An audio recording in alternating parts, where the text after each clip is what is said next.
சில ஹீரோகிட்ட சொல்லியிருக்கேன் மாப்பிள்ள, டே ரொம்ப அப்படியே குறைச்சி உங்கள் அம்மா கருவுலேயே போயிட போகிறடா கேட்கறத. 2 வாரத்தில் 500 கோடி லாபம்னு சொல்லுவாங்க.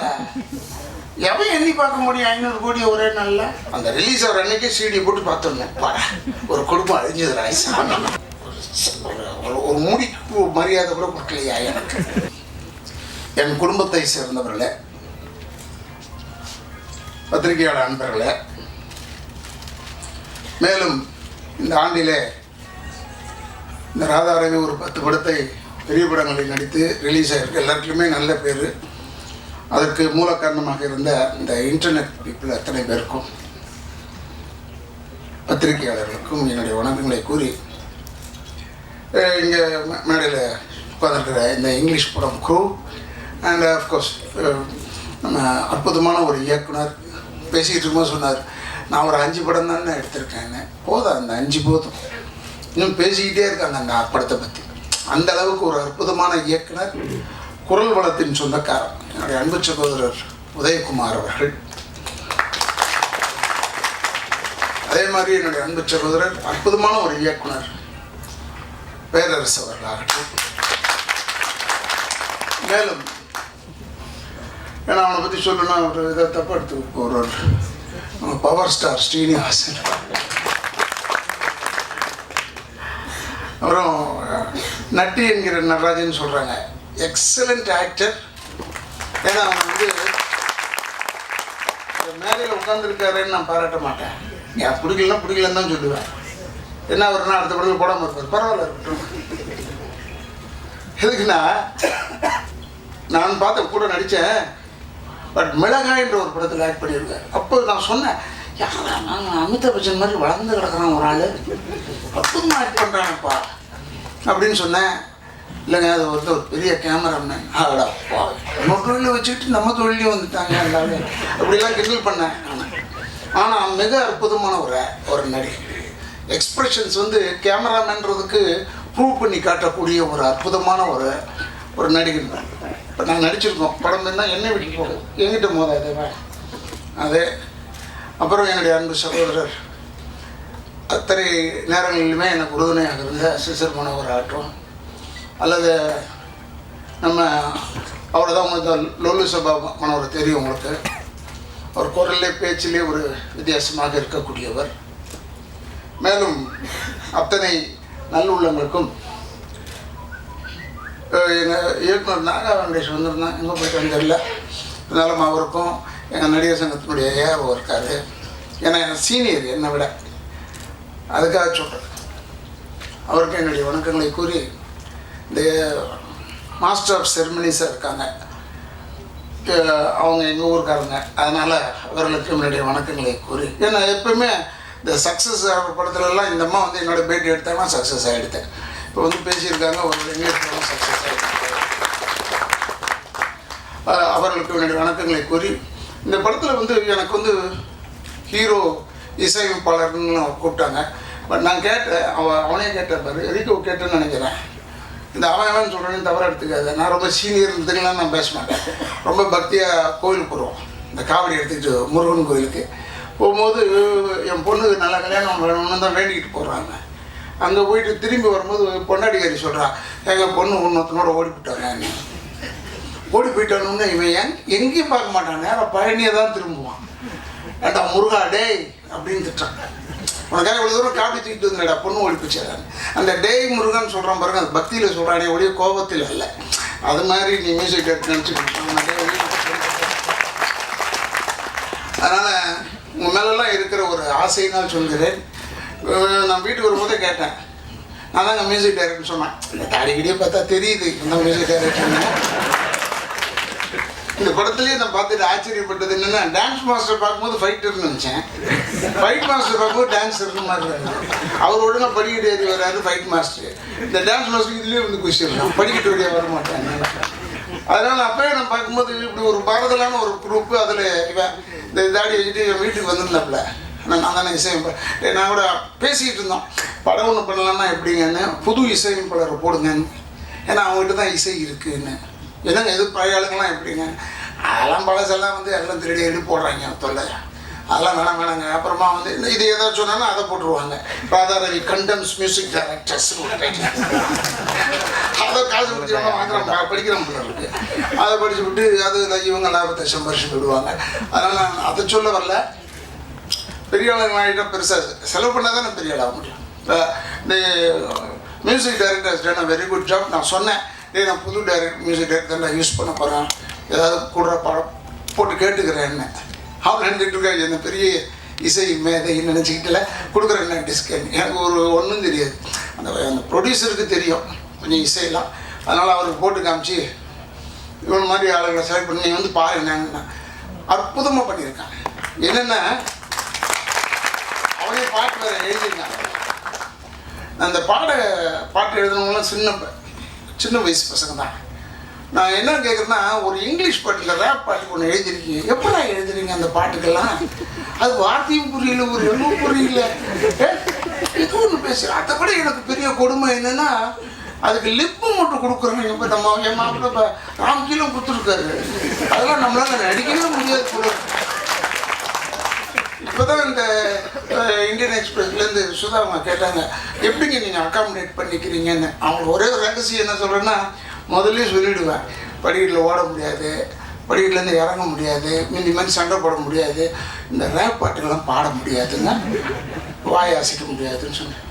ஏன்னா இதெல்லாம் கண்டிஷன் போடுவேன். அப்போ தான் நான் சக்ஸஸ் ஆகிட்டே வரேன். ஏன்னா இதில் இந்த மாப்பிள்ள ராம்கீலம் பாடுறேன். நான் ராம்கீயை பார்த்தோன்னே எனக்கு ஒரு பெரிய அப்படியே சந்தோஷமாக இருந்தது. சே, ஏன்னா இந்த வெள்ளை முடி வச்சு இளமையாக இருக்கிற ஒரு ஆள் தான் நான் ரொம்ப ரசிக்கிறது வந்து ரஜினி சாரை தான்.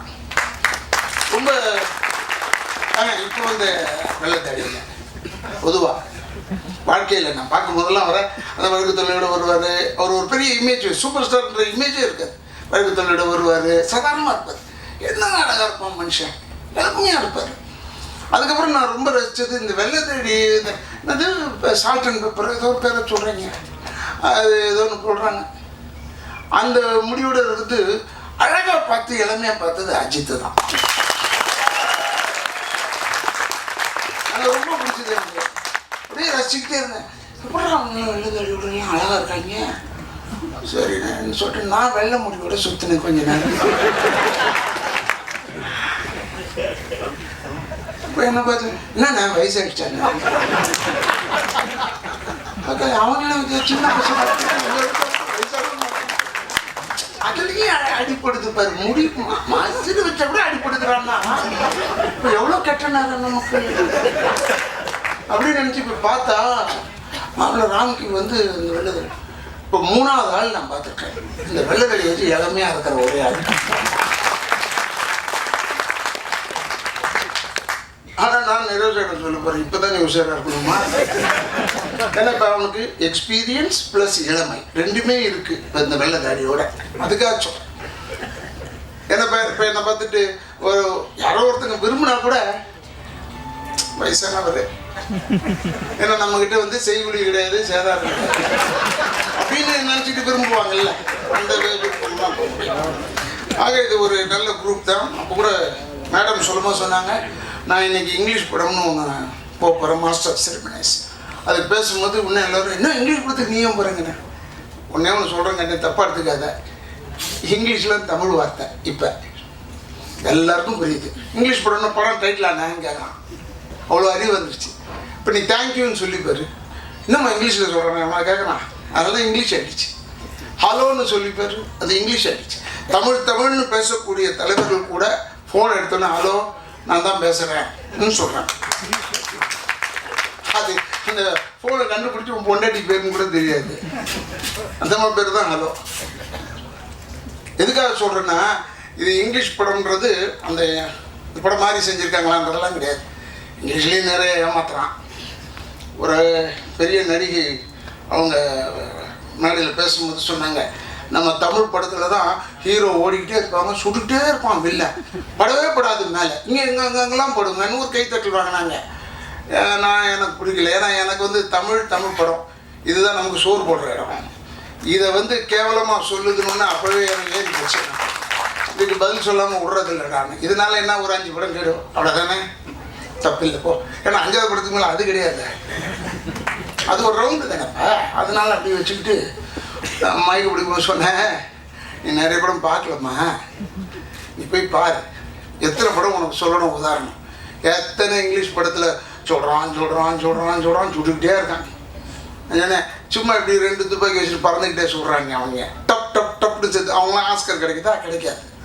ஏன்னா அவங்க கேட்பான், what is the muzzle velocity of the pistol, what is the muzzle velocity of the ரெவால்வர்னு கேட்பான். இதோடைய பவர் என்ன, அங்கே போய் அடிக்குதுன்னு அதை கேட்பான் அங்கேயும். அதனால் தமிழ் படம் மட்டும் இல்லாமல் எல்லா இங்கிலீஷ் படமும் அப்படித்தான் அப்படின்னு சொன்னால், இப்போ நல்ல வேலை ஒரு இங்கிலீஷ் படம்னு நம்ம தமிழில் வருது. எனக்குலாம் ஒரு பெரிய சந்தோஷம். இந்த படத்தை பார்த்தேன், பேயெல்லாம் காமிச்சாங்க. இப்போ தான் பேய் தான் அடிக்கடி வந்துருச்சு. பசங்க சின்ன பசங்களாம் தமாஷா பார்க்குறாங்க. நான்லாம் முந்தி வந்து எக்ஸாசிஸ் பார்க்கும்போது சீட்டுக்கு நடுவில், கேலக்ஸி தேட்டரில் பெங்களூரில் பார்க்கும்போது சீட்டுக்கு நடுவில் இப்படி வச்சு பார்த்தேன். அவ்வளோ பயம் இருந்தது. இப்போ அப்படி இல்லை. பேயின்னு சின்ன பிள்ளைங்களாம் பேய் பேய் இது பேய் பல்லு பல்லு இப்போ யாரும் பயப்படுறதே இல்லை. அந்த அளவுக்கு கொண்டாந்தாச்சு பேய. அப்படி நடுத்தருக்கு கொண்டாண்டோம். சினிமா நம்ம விட மாட்டோமே, ஒரு ஆள் அதில் சக்ஸஸ் ஆகிட்டா போனேன், அதே தான் வரிசையாக படம், பேய் படம் தான். அதனால் இப்படி நல்லா பண்ணியிருக்காங்க. ஆனால் இங்கிலீஷ் படத்தில் எனக்கு வந்து இந்த கேமராமேன் தனியாக ஏன் சொல்கிறேன்னா, ஒரு கடலை எவ்வளோ அழகாக எடுக்க முடியுன்றதை நான் பார்த்துருப்பேன். எக்ஸலண்ட்டாக எடுத்திருக்காரு. ரொம்ப ஒரு பாட்டில் பார்த்தேன். அதில் ஏன்னா இப்போ எதுவுமே அதுவும் தெரியல நமக்கு. எனக்கு நடிப்பை தவிர வேறு டெக்னிக்கே தெரியாது. கேமரா முன்னாடி ஸ்டார்ட் கேமரா ஆக்ஷன் ஒன்று பண்ணிவிடுவேன். நல்லா ஆக்ட் பண்ணுறேன், தப்பாக ஆக்ட் பண்ணுறேன், அது வேறு பண்ணிவிடுவேன். ஆனால் எதுக்கு சொல்கிறேன்னா, இந்த படம் பார்த்துட்டு எனக்கு ஒன்றும் தெரியல. சிஜின்னு ஏதோ சொல்கிறாங்க, அதுவா இல்லை ஒரிஜினலா ஒன்றுமே புரியல. அப்படி இருக்குது இப்போ அப்படி இருக்குல்ல. இப்போ கூட நான் ஒரு படம் நடிச்சிருக்கேன், பெருசாக ஓடிட்டுருக்கு, நல்லா ஓடிட்டுருக்கு, இல்லைன்னு சொல்லலை. பட் அந்த படத்தில் கூட அவர் எப்பயுமே அந்த டைரக்டருக்குன்னு ஒரு அவருடைய பேர் கொண்டு நீர்வீழ்ச்சின்னு நினைக்கிறேன். அதை வச்சுருக்காரு, அதை போட்டுருவார். அது அந்த நீர்வீழ்ச்சி இல்லாத படமே இல்லை, அது மாதிரி போடுறாரு. அவர் சிஜியில் எக்ஸலண்ட் தாட்டு, பெரிய தாட். அதெல்லாம் அந்த மாதிரி இதில் எது வருது சிஜி எது வருதுன்னு இதில் அந்த அளவுக்கு எடுத்திருக்காரு கேமராமேன்னா என்னுடைய தனிப்பட்ட பாராட்டுதல்கள் அவர். அதே மாதிரி இசையமைப்பாளர் பற்றி தான் சொன்னேன். டைரக்டர்கிட்ட நான் சொல்கிறது என்னென்னா, நான் இந்த வீட்டில் பார்க்கும்போதே சந்தேகப்பட்டேன், இருந்தாலும் நடிச்சிருப்பானோ, நடிகை மாதிரி இருக்கானே, இருந்தாலும் ஹீரோ மாதிரி இருக்கானே. பார்த்தா ஆடுறான் இந்த படத்தில், டான்ஸ் ஆடுறாரு குமார். ஐயோ இது ரொம்ப டேஞ்சர் ஆச்சு. ஏன்னா அடுத்த படத்தில் ஃபுல் ஃப்ளெக்ஸ்டு ஹீரோ தான். ஆனால் நல்லா இருக்கார். ஆள் பாருங்க, அமைதியாக இங்கெல்லாம் நடந்துக்கிட்டே இருந்தார். ரொம்ப குவைட்டாக இருக்கார். ரொம்ப ஆள் பெரிய உயரமாக ஜெயஜாண்டிக்கெல்லாம் இல்லை. ஆனால் ஹீரோ பண்ணி ஒன் ஆஃப் த ஹீரோஸில் 3 ஹீரோஸில் ஒருத்தரா நீங்கள் அப்படி இல்லையா, சும்மா பயப்படுறாரு சொல்கிறதுக்கு, அப்படி தான். ஆனால் நான் என்ன சொல்கிறேன்னா, டைரக்ஷன் பண்ணும்போது பல டைரக்டர்கிட்ட சொல்லியிருக்கேன், நீங்கள் ஆக்ட் பண்ணுற படத்தை டைரக்ட் பண்ணாதீங்க. ஏன்னா என்கிட்ட டைரக்ட் சொன்னாங்க, எந்த ஹீரோ சார் ஒத்துக்கிறாரு? நான் சொன்ன கதையை நிறைய ஹீரோஸ் ஏற்றுக்கல சார். உங்கள் கதை நல்லா இருக்காது, அதனால ஒரு வேளை ஏற்றுக்கல. அதை நானே எடுத்து ஹிட் பண்ணி காமிச்சேன். நல்லா இல்லாத கதையில் நல்லா இல்லாதவன் நடித்தா தானே ஓடும். ஏன்னா அது அல்ஜிபிராது, மைனஸ் ப்ளஸ் ஆகிடும் எப்பயுமே. அதனால் நான் சொன்னேன், இப்படி தமாஷெல்லாம் சொல்லி அவர் ஆசுவாசப்படுத்திட்டு சொன்னேன், டைரக்டர் ஏன் நடிக்கக்கூடாதுன்னா பொறாமனத்துக்காக சொல்ல, நீங்கள் டைரக்ட் பண்ணி எடுத்தீங்கன்னா அந்த கதையில் உங்களையே தான் கான்சென்ட்ரேட் பண்ணுவீங்க, கதையை விட்டுருவீங்கன்னு சொன்னேன். நிறைய பேர் அப்படி விட்டாங்க. ஆனால் இப்போ நான் 30 வருஷமாக யோசிச்சுக்கிட்டே இருக்கேன், டைரக்டர் ஆகணும் ஆக மாட்டேறேன். பயம் இருந்துகிட்டே இருந்தது அப்பெல்லாம். ஏன்னா ஒரு ஏதாவது கொலை பண்ணிவிடுவோமோ, ஏன்னா யாராவது சரியாக நடிக்கலாம் கோவம் வரும் எனக்கு. அதனால் ரொம்ப கோவம்காரன். இப்போ கொஞ்சம் அப்படியே சாந்தமாயிட்டேன். இப்போ வந்து கோவம்னா ஒரு மணி நேரம் எனக்கு கோவம், அப்புறம் நின்று போயிடுது. அது மாதிரி ஆகிட்டேன். அதனால் இப்போ டைரக்ட் பண்ணலான்னு நினச்சேன். ஆனால் அந்த படத்தில் என் கேரக்டர் பெரிய கேரக்டர். ஏன்னா வில்லன் செஞ்சு ரொம்ப நாள் ஆச்சு எனக்கு. அலையிறம் கெடுக்க கூட மாட்டாங்க யாரும். அப்பா அண்ணன் நல்லவருங்க வல்லவருங்க, சோகமாகவே இருக்கணும், வெள்ளை மீசை வெள்ளை தாடி, என்னங்கடா நம்மளை போய் இப்படி ஆகிட்டாங்க கடைசியில். இப்போ நம்ம ஒரு பழம்பெரும் நடிகர் இருந்தார், ரொம்ப பிரமாதமானவர், அண்ணன் ஐயா வி நாகையா அவர்கள். அவர் மாதிரி ரேஞ்சுக்கு நம்மளை கொண்டான்ட்டாங்க. இப்போ அதுக்கெல்லாம் ஒரு இளைஞர் அணி வேணும்னா என்ன கூப்பிட்டாங்க போல இருக்கு. ஆனால் இருந்தாலும் என்ன செஞ்சிடறாங்கன்னா கொஞ்சம் கோபமாக திட்டுற மாதிரிலாம் சொல்கிறாங்க. அதனால் நான் எதுக்காக சொல்லவில்லை, இந்த குரூப்பை நான் சொல்கிறேன், தயவுசெய்து சின்ன படமாகவே எடுக்க கற்றுக்குங்க. சின்ன படம் எடுத்து ரிலீஸ் ஆகி ஓடினா தான் அடுத்த ப்ரொடியூசர்களுக்கெல்லாம் தைரியம் வரும் இன்னொரு சின்ன படம் எடுக்க. பெரிய படம் தான் எப்படியும் ஓடிடுமே, நஷ்டம்னு ஆனால் கூட சொல்ல மாட்டாங்களே வெளியே. 2 வாரத்தில் 500 கோடி லாபம்னு சொல்லுவாங்க. எவன் எண்ணி பார்க்க முடியும் 500 கோடி ஒரே நாளில்? இல்லை பொய் சொல்ல, இன்கம் டேக்ஸில் ரைடு பண்ணாங்க ஒருத்தவங்க வீட்டுக்குள்ள 500 கோடி ரைடு பண்ணாங்க. அது எல்லாம் வாட்ஸ்அப்லாம் அனுப்பிச்சாங்க ஃபோட்டோலாம். 500 கோடி அது எண்ணுறதுக்கு எவ்வளோ நாள்னா 18 நாள் ஆயிருக்கு. எப்படியா 2 வாரத்தில் சொன்னாங்க? 18 நாள் ஆயிருக்கு 500 கோடியை எண்ணுறதுக்கு. அதுக்காக சொல்கிறேன், அதெல்லாம் சொல்லுவாங்க பெரிய படம்னா பெரிய படம் தானே, அது ஒன்றுமே பிரச்சனை இல்லை. பட் பெரிய படம் நல்லா ஓடினா எல்லாருமே பெரிய படம் எடுக்க முடியாது, எடுக்க மாட்டாங்க. ஏன்னா ஹீரோ டேட்டுக்கு கதை கேட்கணும், டைரக்ட் பண்ணணும், அவர் ஹீரோ கதை கேட்கணும், பிடிக்கணும், அப்புறம் அவங்க வீட்டில் இருக்கிற ஆளுங்களுக்கெல்லாம் பிடிக்கணும், அதெல்லாம் பெரும் பிரச்சனை இருக்குது அதில். ஆனால் சின்ன படம் மட்டும் ஓடிச்சுன்னா நிறைய பேர் இது மாதிரி எடுத்தா என்ன வரும் ஆசை. அதனால சொல்கிறேன், இந்த தேட்டரில் பல தடவை பேசியிருக்கேன், அதுதான் நல்லா கை தட்டுவாங்க, ஆனால் ஜனங்க விட்டுருவாங்க. போய் பாரு, கை தட்டின 10 பேரில் நான் ஓப்பனாக சொல்கிறேன், போய் சீடியை பார்க்காம இருக்கவே மாட்டேன். அந்த ரிலீஸ் ஆகிற அன்னைக்கே சீடியை போட்டு பார்த்துருந்தேன், பாடா ஒரு குடும்பம் அழிஞ்சதுடா சாமி. ஏன்னா சொல்கிறேன், நான் தயவு செய்து சொல்கிறேன், உங்கள் நண்பர்கள் எல்லாருக்கிட்டையுமே மவுத்தில் சொல்லுங்கள். சும்மா இந்த மவுத் டாக்கில் வரணும். எல்லோரும் போய் தேட்டரில் பாருங்கள். தேட்டரில் எவ்வளோ செலவு பண்ணுறீங்க சார், கொஞ்சம் இந்த தேட்டருக்கு போய் பாருங்கள். அப்போ தான் உங்களுக்கு பிடிச்ச நடிகர் அந்த மதிப்போடையே வாழ முடியும் கடைசி வரைக்கும். வேறு என்ன இருக்குது நமக்கு? வேறு ஒன்றும் சொத்தே கிடையாது. நீங்கள்லாம் வந்து பார்த்தீங்க, கை தட்டிங்க, ரசி. இப்போ ஒன்றும் இல்லை, தொடரையில் சொல்கிறாங்க, தினத்தந்தியில் எழுதியிருக்காங்க, ராதா ரவி இந்த ஆண்டு அவார்டு வாங்குகிற வேஷம் பண்ணியிருக்காருன்னு.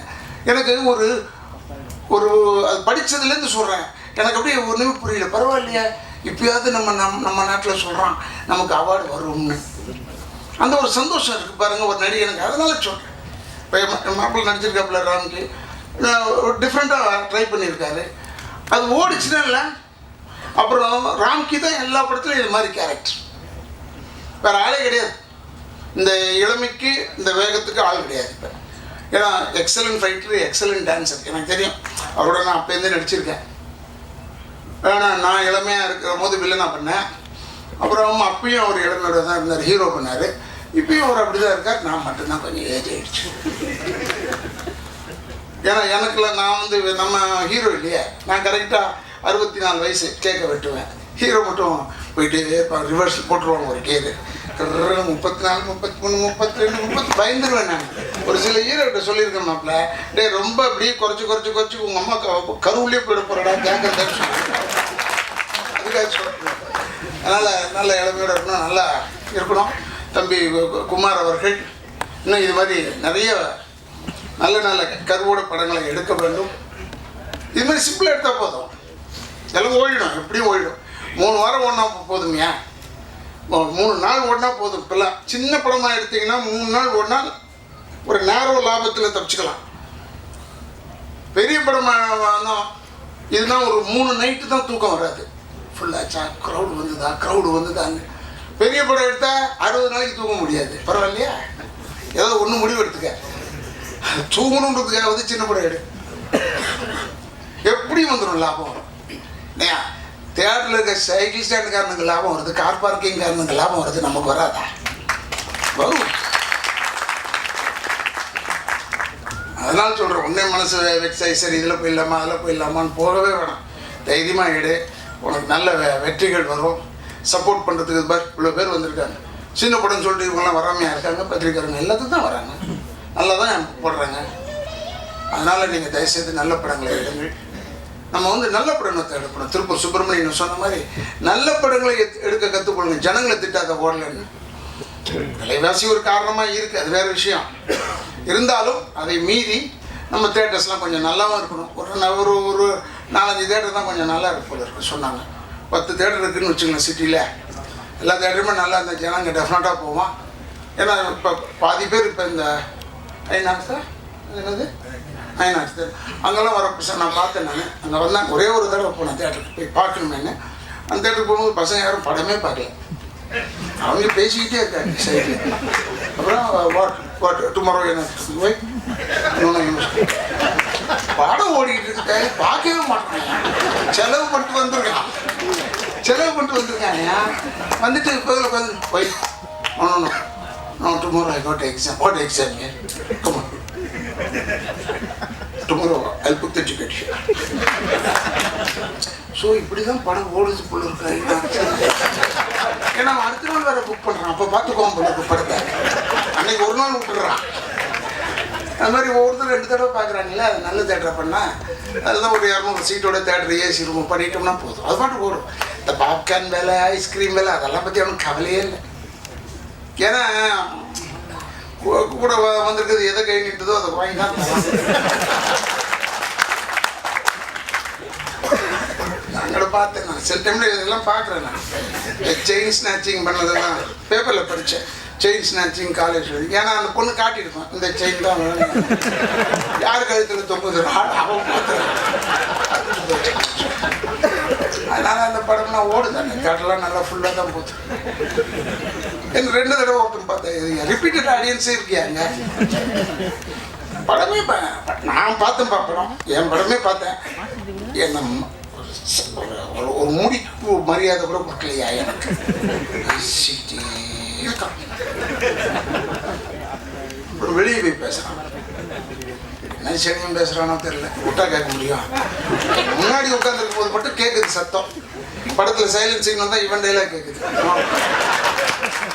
அதை நம்மளே சிங் பண்ணிக்க வேண்டியதுதான். எல்லாம் இருக்கும் போல. அதனால் நல்ல படங்களாக விடுங்க, நல்ல தேட்டரில் விடுங்க. அந்த தேட்டருக்காரர்களையும் நான் வேண்டி கேட்டுக்கொள்கிறேன், தயவுசெய்து சின்ன படத்துக்கெலாம் ஒரு ஷோவாவது கொடுங்க, ஒரு ஷோ கொடுங்க. ஏன் நான் சொல்கிறேன்னா, அந்த ஒரு ஷோ கண்டினியூவாக ஒரு வாரம் கொடுத்தீங்கன்னா இது நல்ல படம் தெரிஞ்சு இந்த படத்தை அப்புறமா நீங்களே 4 ஷோக்கு மாற்றுவீங்க. 4 ஷோக்கு எக்ஸ்டெண்ட் பண்ணி அந்த படத்தை பெருசாக ஓடும். ஏன்னா அதுக்காக சொல்கிறேன் நான், தயவுசெய்து சின்ன படத்தை வாழ விடுங்க. கொடுக்க மாட்டேன்னு சொல்லாதீங்க யாரும். நான் தேட்டருக்காரங்களை தப்பு சொல்ல, நல்ல படம்னு சொல்கிறீங்க, பாருங்களேன், நல்ல படத்தை பார்த்துட்டு சொல்லுங்களேன். நீங்கள் பெரிய படம் போட்டிருக்கீங்களா, அப்போ திட்டுறீங்களா, இது என்ன படம் இது எடுத்துருக்கான் பாரு அப்படின்னு திட்டுறீங்கல்ல. இல்லை திட்டாமல் இதெல்லாம் இங்கிலீஷ் படம்லாம் விட்டிங்கன்னா நல்லா ரசிக்கிட்டு அது பார்த்துட்டு இருப்பீங்க. அதுக்காக சொல்கிறேன், தயவுசெய்து இது மாதிரி இங்கிலீஷ் படம்லாம் விட்டிங்கன்னா we can take even a French film, we can take an Italian film, not only an English film. அதனால் எல்லா விதத்திலையும் நாமும் முன்னேறி நல்ல, ஏன்னா நல்ல டெக்னீஷியன்ஸ்லாம் புதுசாக சின்ன பசங்க எல்லாம் வெறியாக இருக்காங்க. அவங்க வெறிக்கு நீங்கள் தீனி போடுற மாதிரி கொஞ்சம் எல்லாருமே சப்போர்ட்டாக இருந்தால், ஆடியன்ஸ்லேருந்து எல்லாருமே சப்போர்ட்டோடு இருந்தால் டெஃபினட்டாக தமிழ் ஃபீல்டு தலை நிமிர்ந்து நிற்கும். இன்னும் நிறைய காக்கா முட்டைகள் வரும், நிறைய கோலி சோடாக்கள் வரும், நிறைய வரும் அது மாதிரி படங்கள். அதனால சொல்கிறேன். ஏன்னா எனக்கு கூட பாருங்க, இப்போ கோலி சோடா பார்த்துட்டு நாங்கள் இப்போ ஒரு பிளான் பண்ணியிருக்கோம், அனாதை ஆசிரமத்தை வச்சு நாங்கள் பண்ண போகிறோம். அது டெஃபினட்டாக ஜனங்களுக்கு பிடிக்குங்க, சின்ன படமாக ஓடுங்க. அதுக்காக சொல்கிறேன். தம்பி குமார் அவர்கள் மன தைரியத்தோடு இந்த படத்தை வந்து நல்லபடியாக நீங்கள் ரிலீஸ் பண்ணி தேட்டருக்காரங்கிட்ட சொல்லி அது ஓடும் போது ஓடட்டும், அதுவாக ஓடும். நல்ல மனசோடு ரிலீஸ் பண்ணி, எப்பவுமே சமையல் என்பது தண்ணியில் இருக்கிற டேஸ்ட்டு, பருப்பில் உறுப்பில் அதை உப்பு போடுற டேஸ்ட்டில் இல்லை. வரவங்க நல்லா சாப்பிடணும்னு மனசார சமைச்சோம்னா அதுவே நல்லா இருக்கும். சமைக்கும் போதே